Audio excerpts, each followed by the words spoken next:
al señor presidente de la Nación, doctor Javier Milei.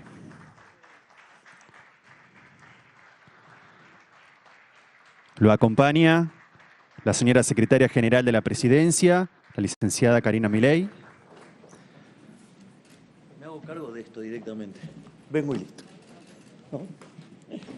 Acto seguido, escucharemos las palabras del señor presidente de la Nación, doctor Javier Milei.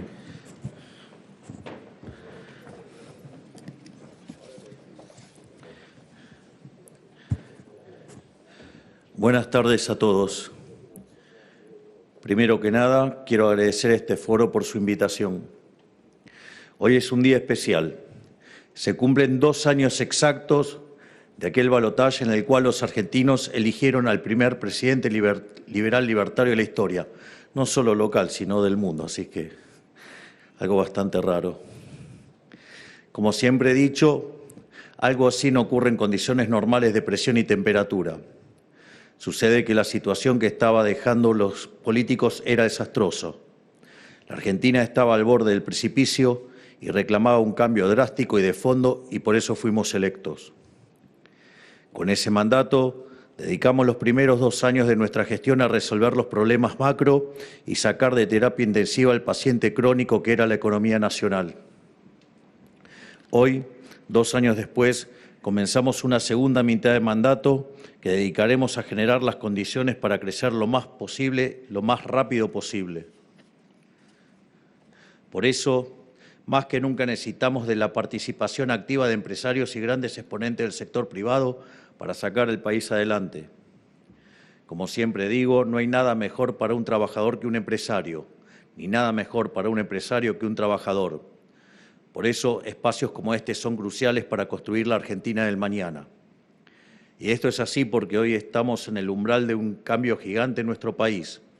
Acabamos de atravesar unas elecciones muy complejas, que fueron una prueba de fuego para nuestro programa económico, el programa más reformista de la historia.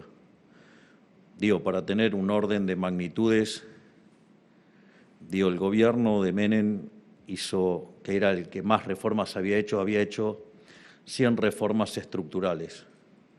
Nosotros en 20 meses hicimos 10.000 reformas estructurales. Así es que parece que tenemos una vocación reformista un poquito más intensa. Igual queda mucho para hacer, quédense tranquilos que tengo todavía en el tintero. Para que se den una idea, más o menos todavía quedan 600.000 decretos. El problema es que solamente están digitalizados 70.000. Pero lo bueno es que los decretos los puedo eliminar yo. Así es que imagínense todo lo que tengo todavía para hacer en materia de reformas. Porque si bien en el plano económico logramos evitar la catástrofe que dejó plantada la administración anterior, hubiera sido en vano si no lográbamos generar consensos políticos al respecto. Y por tanto es así que los ataques políticos de este año pusieron en jaque la ardua estabilización económica que nuestra administración emprendió. Durante todo el año buscaron voltear la piedra angular de esta gestión, que es el superávit fiscal. De hecho, el sabotaje al programa comenzó allá por marzo de este año. Desde ese momento tuvimos que soportar más de 40 leyes que intentaron directamente sabotear el programa económico. Y vaya que el programa económico es bueno, porque por muchísimo menos se han llevado puestos gobiernos. Así es que ahora es el momento para crecer. Pero todo esto quedó en el pasado. Con la elección del 26 de octubre obtuvimos un mandato incontestable de parte del pueblo argentino para profundizar la dirección al cambio. Hoy, por primera vez en décadas, tenemos un pueblo comprometido con arreglar los desastres que 100 años de populismo generaron en nuestro país y un gobierno dispuesto a todo con tal de llevar esa voluntad y hacerla realidad. Hay un tema que no es menor, que yo lo señalé durante el final del año pasado, cuando en medio de lo turbulento que se estaba poniendo el mundo, yo me había comprometido a entrar a un año electoral apretando la política fiscal y apretando la política monetaria. Y eso no solo que no había pasado nunca en Argentina, nunca pasó en el mundo que en un año electoral, digamos, la política económica fuera contractiva. Bueno, nosotros lo hicimos. Así es que, y me parece que lo relevante de esto es que por primera vez también el pueblo argentino decidió acompañar la disciplina. Es decir, no cayó, digamos, ante el soborno de la política, de recibir algo durante el año electoral y después tener que pagar mayores costos. Así es que eso también me parece una señal muy importante desde el punto de vista de los argentinos, ¿no? De haber decidido elegir por hacer bien las cosas y no caer en la trampa populista. Y nosotros vamos a hacer todas estas propuestas en realidad porque básicamente va a suceder porque hoy el programa económico tiene 5 anclas. Como dijo recientemente el economista Federico Domínguez, a las 3 anclas que todos ya conocen, que es la cambiaria, la monetaria y la fiscal, y que es lo que aseguraron el programa económico hasta octubre, hoy se le suman 2 anclas más, el ancla geopolítica y el ancla política. El ancla política es clave. Argentina hoy tiene la posibilidad de ser protagonista de un cambio radical en las reglas de juego globales. Estados Unidos necesita un aliado firme en América Latina para ayudarla a ordenar un continente descarriado por décadas del socialismo del siglo XXI. Perdón, pero el atril es chiquito y los papeles se me juntan. Y por otro lado, el ancla política no es ni más ni menos que la voluntad de la gente que le dijo que no al pasado. Es nuestro mandato popular y es el ancla más sagrada de todas porque posibilita y fundamenta a todas las otras. Sin el apoyo de la gente, cualquier acción del Estado es vacía y por eso nunca hay que darlo por sentado. Una de las cosas que fui diciendo a lo largo de los distintos discursos durante este año era que había algo muy interesante en este año, que era la posibilidad de que los argentinos decidieran seguir el camino y las ideas de la libertad o ir para atrás. Y que si bien eso en el medio generaba turbulencias y generaba situaciones complicadas, porque como en el ajedrez las negras también juegan, era importante testear la voluntad de cambio que tenían los argentinos. Y esto es interesante porque 2/3 de los argentinos decidieron abrazar el rumbo hacia las ideas de la libertad y decidieron no volver al pasado. Y eso a mí me parece una nota muy importante.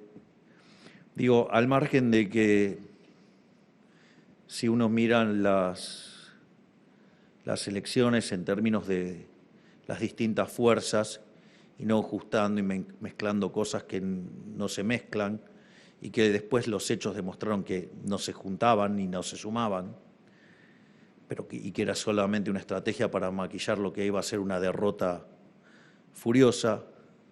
Es interesante porque el resultado fue 41-24.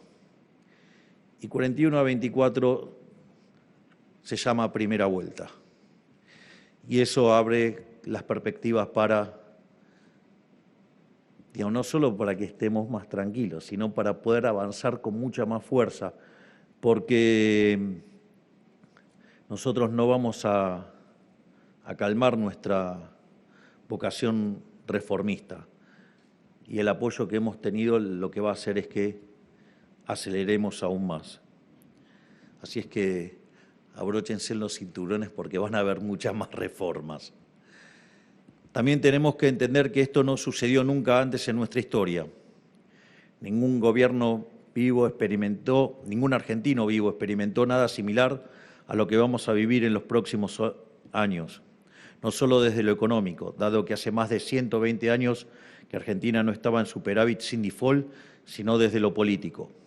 Para que se den una idea, hoy tenemos el mismo nivel de popularidad que al empezar el gobierno, pero con el triple de poder legislativo.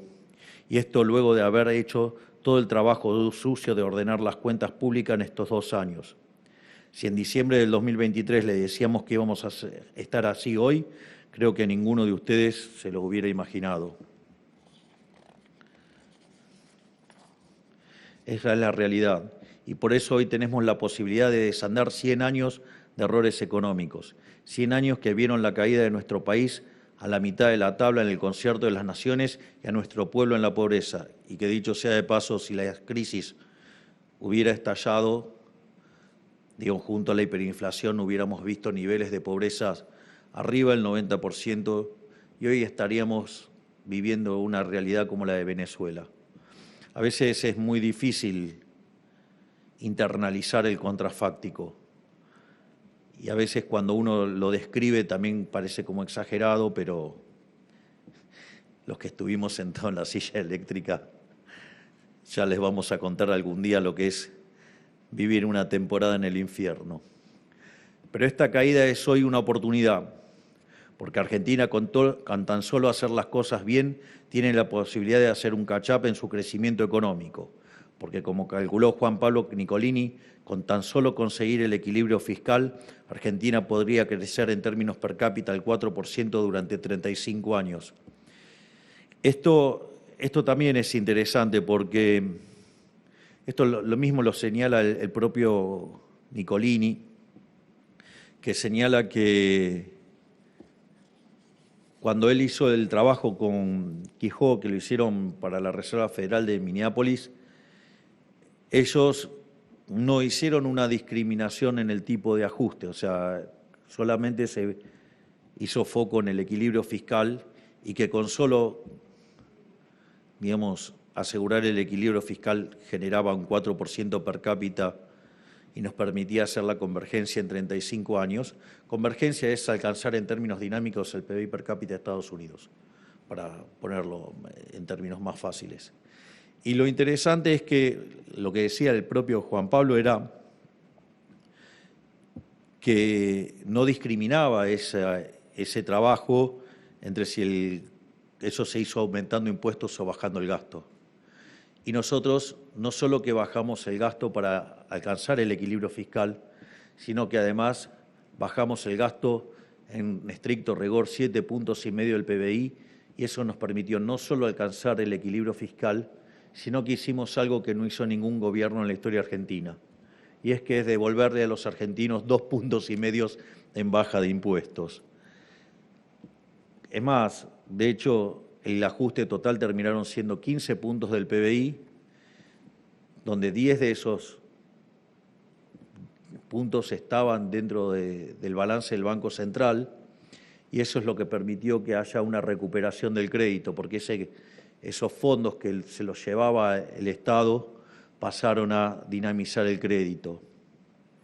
Ahora, entonces, el ajuste hecho por la baja del gasto pone un piso de 4% per cápita, y si ustedes suman lo que estamos haciendo en materia de reformas estructurales, desde el Ministerio, desde Regulación, lo que estamos haciendo desde Capital Humano y lo que estamos haciendo en materia de inserción internacional, Argentina podría empezar a crecer a tasas que oscilen entre el 7 y el 10%. Con solo revisar la historia del mundo y ver cómo se han acelerado las tasas de crecimiento en los procesos de convergencia, no sería nada descabellado. Lo que pasa es que un país que hace más de 100 años que lo único que hizo fue perder lugares parece como muy ambicioso, pero créame que lo podemos lograr. Ahora, tampoco podemos dar este crecimiento por sentado. Depende desde que el gobierno sigamos manteniendo la responsabilidad fiscal y política que nos caracteriza, para que la gente pueda ahorrar e invertir sin temor a cimbronazos. Este crecimiento tampoco se va a sentir de forma inmediata. Va a ser una mejora paulatina en el bolsillo de la gente, pero tengan la certeza de que los argentinos de bien van a estar cada día un poco mejor. Ya ha pasado la noche en el país. Hoy asoman los primeros rayos de la mañana, pero el cambio necesita tiempo para iluminar todo nuestro cielo. Para acelerar este proceso, ahora vamos a emprender el desafío de aprobar el presupuesto 2026 y sacar las reformas en materia tributaria, laboral y de seguridad, porque el país sigue necesitando más libertad y más seguridad para crecer. Es decir, que si hacemos las cosas bien, el mundo podría llegar a hablar de crecer a tasas argentinas por los próximos años. Este ritmo de crecimiento, si logramos todas las reformas, implicaría duplicar el PBI cada 7 años nada más. Esto no es un tema menor, digo, porque esto significa que podríamos llegar a acelerar el ritmo de la tasa de crecimiento en la primera etapa, no digamos de manera permanente, sino en la primera etapa de la convergencia, a tasas del 10. De hecho, eso fue lo que hizo China. Y de hecho, China lo logró hacer durante 15 años. Por lo tanto, terminó cuadruplicando el PBI en 15 años. Y eso sí se puede hacer, y lo que requiere es, no hay que inventar nada, hay que hacer lo que los libros de texto dicen. Y créanme que ninguna de las cosas esas que hay que aplicar, yo tengo miedo en aplicarlas. Imagínense, bajé el déficit fiscal en 15 puntos el PBI, el resto de las cosas. Así que estamos hablando de que cada joven que ingresa a la secundaria termine la misma en un país radicalmente diferente.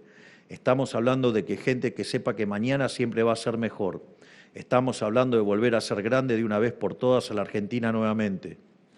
Pero nada de todo esto sucederá como parte o una obra de magia. Requiere de inversión local y extranjera para recapitalizar un país brutalmente descapitalizado. Por primera vez en mucho tiempo existen los incentivos correctos para que los ahorros de los argentinos puedan convertirse en inversión para así multiplicarse. Esto hará que año a año crezca el PBI, el empleo y en consecuencia los niveles salariales, dada una mayor cantidad de empresas teniendo que competir entre ellas para atraer empleados. Porque de eso se trata la virtud del crecimiento del PBI, que no es otra cosa que el aumento de la productividad. Todos nos beneficiamos de un país más productivo y más empresas quieren participar de la economía de un país productivo, empujando aún más el crecimiento, demandando más mano de obra, reduciendo el desempleo y mejorando los salarios. Y esto es fundamental para lo que nosotros llamamos la batalla cultural. Cuando las ideas correctas se ven materializados, se multiplican sus defensores. Porque a fin de cuentas, lo que mantuvo trabada a la Argentina durante tanto tiempo fue la proliferación de ideas anticrecimiento. La política se revolvía en torno a un chamanismo económico cuya propuesta era emitir dinero a mansalva y frenar la inflación haciendo la danza de la lluvia. La realidad es que, es más, teníamos dirigentes políticos que festejaban defoltear la deuda soberana como si no tuviera consecuencia alguna para los ciudadanos y le vendían a la gente la falsa creencia de que se puede gastar más de lo que se genera eternamente, o sea, lo que nosotros llamamos el riesgo Cuca. Y el tema de la batalla cultural no es un tema menor, o sea, es un tema mucho más importante de lo que parece, porque nosotros en general tenemos 3 líneas de acción. Tenemos la de la gestión, digamos, la cual es bastante tangible, se ve con regularidad. Tenemos una parte que es el trabajo en la arena política. De hecho, mi hermana, digamos, creó el partido y en solo 6 meses logró ponerlo en los 24 distritos, y no solo eso, sino que además, a pesar de la campaña más brutal que se hizo en la historia, porque le ganaron a la del 23, a pesar de eso, sacamos el 41% de los votos y 2/3 de la Argentina se pintó de violeta, cuando todos, 15 días antes o un mes antes, creían que el gobierno se caía. Y no solo eso, sino que además, otro tema también muy importante para nosotros y que creemos que es lo que le da sustentabilidad a esto, es lo que es la vía de la batalla cultural. Es decir, si las personas no están comprometidas con las ideas, uno puede hacer un buen gobierno, 2 buenos gobiernos, 3, pero tarde o temprano el germen del socialismo siempre está ahí. Miren, yo me acuerdo, para entender cómo funciona esto, Me acuerdo que una vez un amigo mío había ido de vacaciones a Cuba y entonces había un chico que estaba todo el día pidiéndole plata. Y claro, obvio, cuando llegaba un momento, digamos, se cansaba y le daba $1 y otro, digamos, después le daba otro $1. Claro, lo que uno no se daba cuenta es que eso era más que lo que ganaba estando, digamos, adentro del sistema comunista.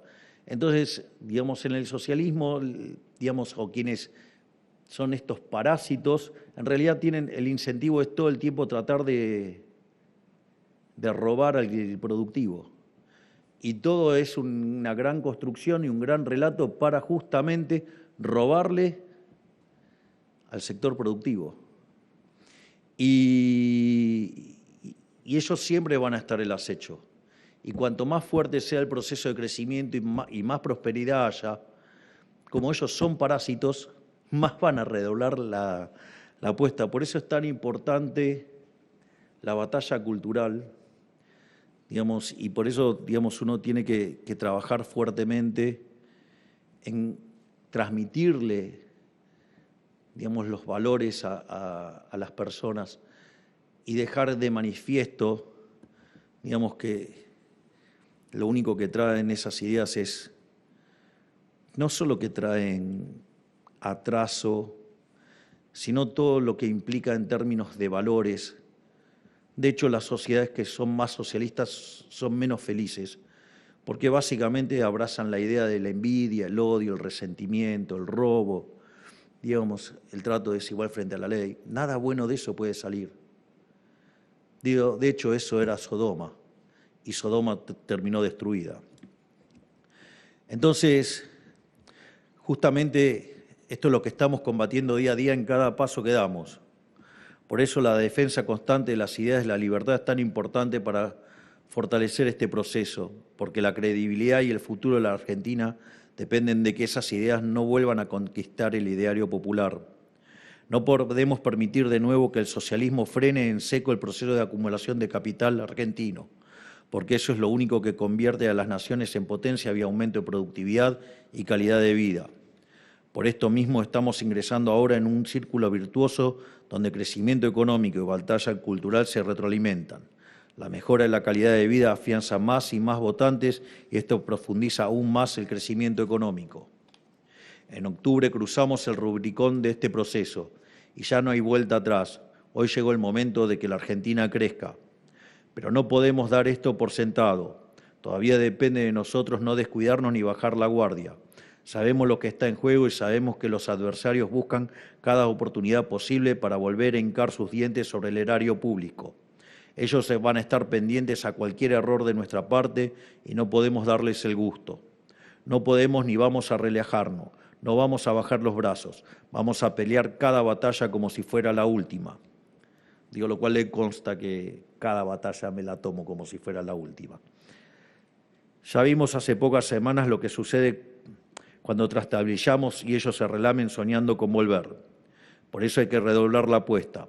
Hoy los incentivos están ordenados por primera vez en décadas y Argentina presenta una oportunidad de inversión única en un país que va camino a ser el país más libre del mundo y volverse un faro global.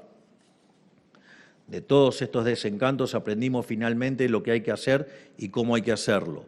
Hacer a la Argentina grande nuevamente no es una promesa vacía, es un compromiso grabado en piedra que día a día será materializado en la realidad, porque tenemos una enorme cantidad de oportunidades potenciales que merecen ser aprovechadas. Contamos con una cordillera rica en minerales que la economía global necesita y que por mucho tiempo hemos resistido a explotar.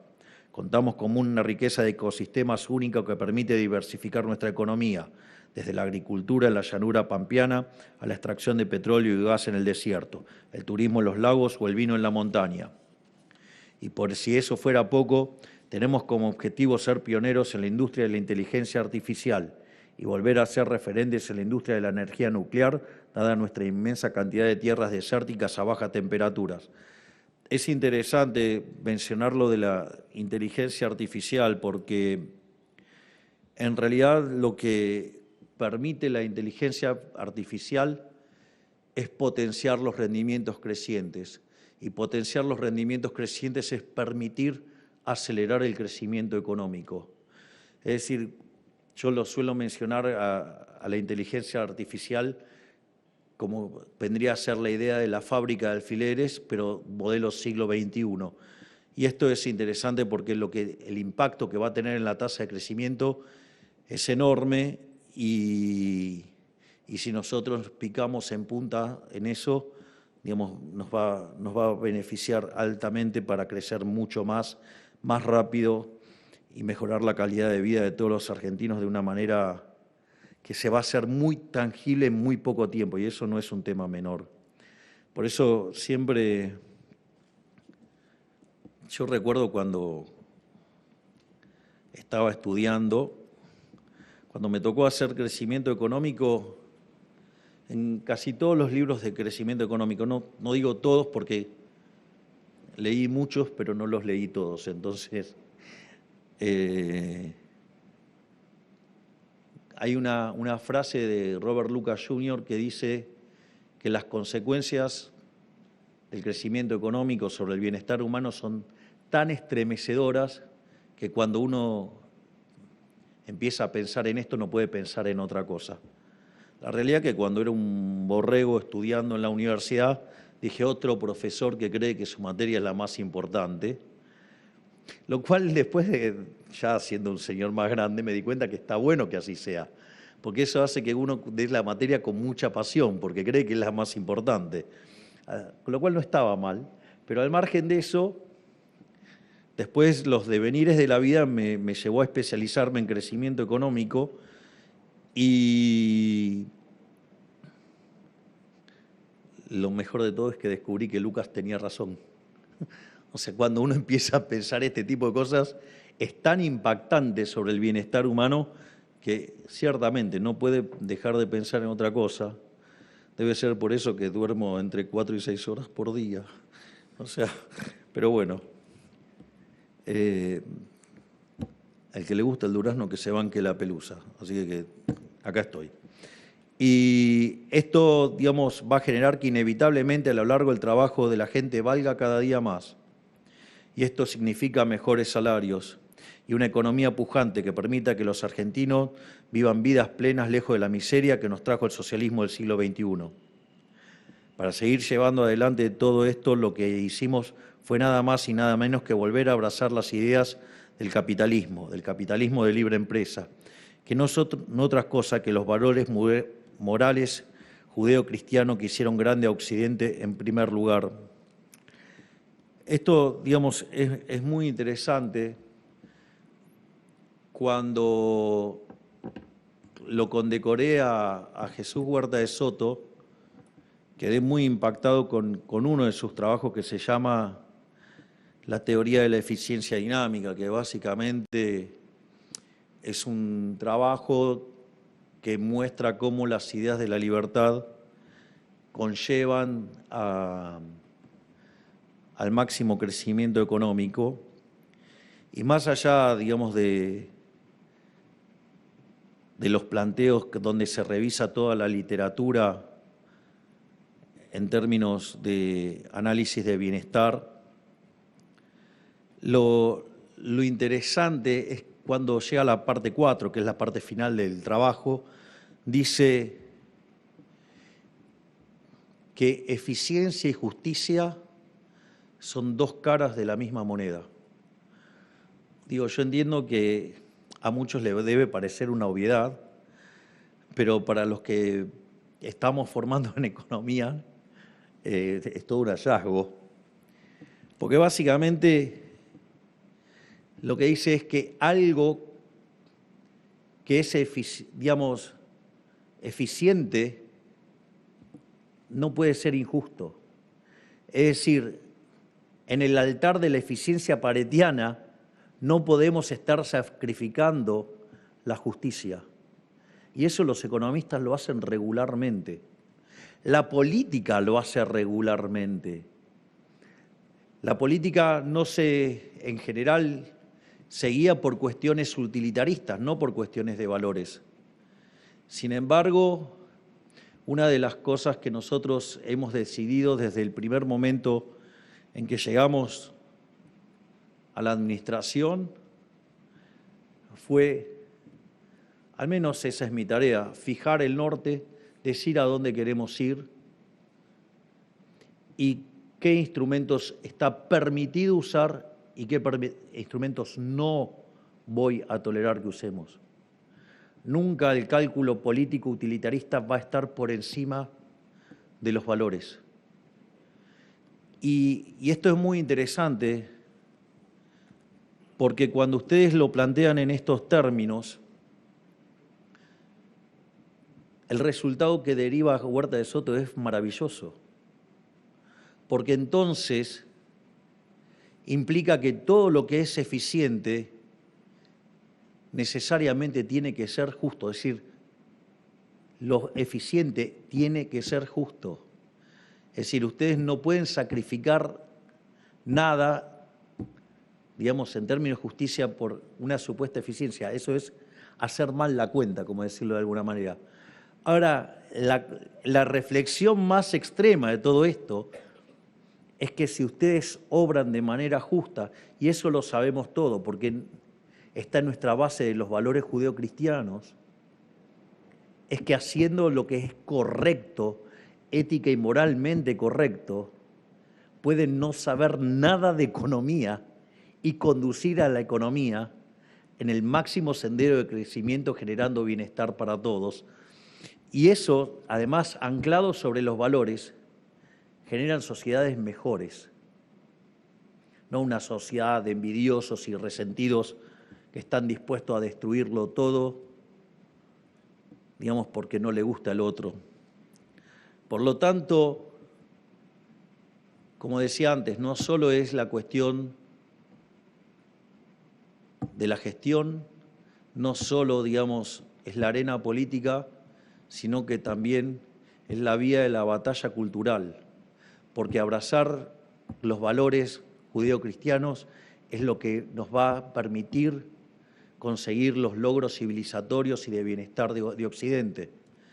Así es que, dicho esto, muchas gracias a todos por acompañarme, por escucharme, que Dios los bendiga, que la fuerza del cielo nos acompañen y ¡viva la libertad, carajo! De esta manera despedimos al señor presidente de la Nación y damos por finalizado el presente acto en Corporación América. Muchas gracias.